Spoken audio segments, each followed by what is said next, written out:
Yes, you heard that right. Meta's CEO just declared mobile phones obsolete and revealed the device set to take their place.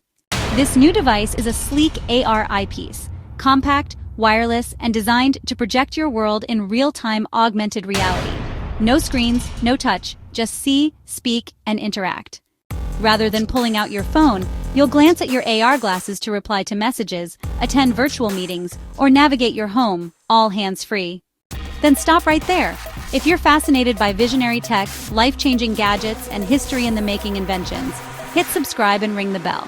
We unpack the breakthroughs defining tomorrow's world, today. Back to the announcement.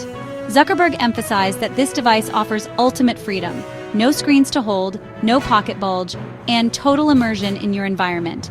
Meta plans to launch prototypes later this year, with global rollout anticipated within 2 to 3 years. Will this AR shift revolutionize social interaction, or is it a step too far toward constant surveillance? Your thoughts matter. Check the full breakdown in the first comment and let us know. Are you ready to ditch your phone for AR glasses?